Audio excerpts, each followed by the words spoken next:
Capítulo 13. Havia na igreja de Antioquia profetas e mestres: Barnabé, Simeão, por sobrenome Níger, Lúcio de Cirene, Manaém, colasso de Herodes o tetrarca, e Saulo. E, servindo eles ao Senhor e jejuando, disse o Espírito Santo: Separai-me agora Barnabé e Saulo para a obra que os tenho chamado. Então, jejuando e orando, e impondo sobre eles as mãos, os despediram. Enviados, pois, pelo Espírito Santo, desceram a Seleucia e dali navegaram para Chipre. Chegados a Salamina, anunciavam a palavra de Deus nas sinagogas judaicas. Tinham também João como auxiliar. Havendo atravessado toda a ilha até Pafos, encontraram certo judeu, mágico, falso profeta, de nome Bar-Jesus, o qual estava com o procônsul Sérgio Paulo, que era homem inteligente. Este, tendo chamado Barnabé e Saulo, diligenciava para ouvir a palavra de Deus. Mas opunha-se-lhes Elimas, o mágico, porque assim se interpreta o seu nome, procurando afastar da fé o procônsul. Todavia Saulo, também chamado Paulo, cheio do Espírito Santo, fixando nele os olhos, disse: Ó filho do diabo, cheio de todo engano e de toda malícia, inimigo de toda justiça, não cessarás de perverter os retos caminhos do Senhor? Pois agora, eis aí está sobre ti a mão do Senhor, e ficarás cego, não vendo o sol por algum tempo. No mesmo instante, caiu sobre ele névoa e escuridade, e, andando à roda, procurava quem o guiasse pela mão.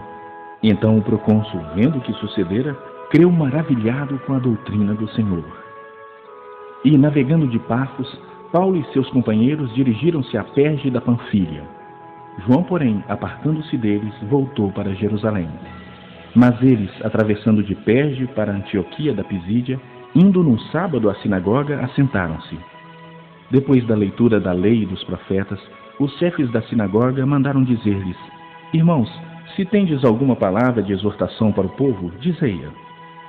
Paulo, levantando-se e fazendo com a mão sinal de silêncio, disse: Varões israelitas, e vós outros que também temeis a Deus, ouvi.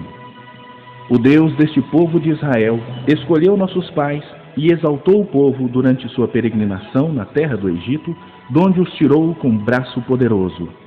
E suportou-lhes os maus costumes por cerca de 40 anos no deserto. E, havendo destruído 7 nações na terra de Canaã, deu-lhes esta terra por herança, vencidos cerca de 450 anos.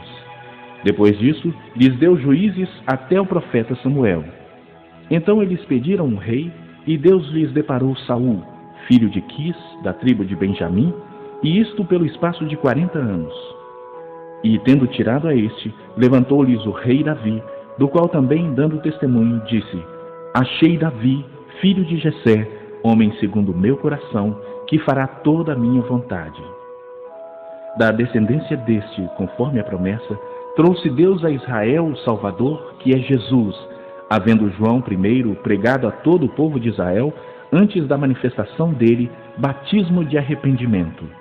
Mas, ao completar João a sua carreira, dizia: Não sou quem supondes, mas após mim vem aquele de cujos pés não sou digno de desatar as sandálias. Irmãos, descendência de Abraão, e vós outros os que temeis a Deus, a nós nos foi enviada a palavra desta salvação. Pois os que habitavam em Jerusalém e as suas autoridades, não conhecendo Jesus, nem os ensinos dos profetas que se leem todos os sábados, quando o condenaram, cumpriram as profecias. E, embora não achassem nenhuma causa de morte, pediram a Pilatos que ele fosse morto. Depois de cumprirem tudo o que a respeito dele estava escrito, tirando-o do madeiro, puseram-no em um túmulo. Mas Deus o ressuscitou dentre os mortos, e foi visto muitos dias pelos que com ele subiram da Galileia para Jerusalém, os quais são agora as testemunhas perante o povo. Nós vos anunciamos o evangelho da promessa feita a nossos pais. Como Deus a cumpriu plenamente a nós, seus filhos, ressuscitando a Jesus, como também está escrito no Salmo 2: Tu és meu filho, eu hoje te gerei. E que Deus o ressuscitou dentre os mortos, para que jamais voltasse à corrupção, desta maneira o disse: E cumprirei a vosso favor as santas e fiéis promessas feitas a Davi.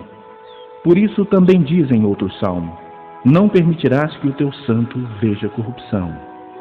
Porque, na verdade, tendo Davi servido a sua própria geração, conforme o desígnio de Deus, adormeceu, foi para junto de seus pais e viu corrupção. Porém, aquele a quem Deus ressuscitou não viu corrupção. Tomai, pois, irmãos, conhecimento de que se vos anuncia remissão de pecados por intermédio deste.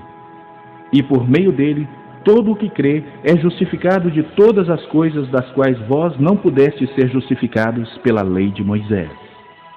Notai, pois, que não vos sobrevenha o que está dito nos profetas. Vede, ó desprezadores, maravilhai-vos e desvanecei, porque eu realizo em vossos dias obra tal que não crereis, se alguém vô-la contar.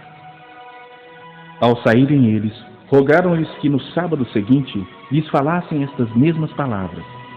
Despedida a sinagoga, muitos dos judeus e dos prosélitos piedosos seguiram Paulo e Barnabé, e estes, falando-lhes, os persuadiam a perseverar na graça de Deus.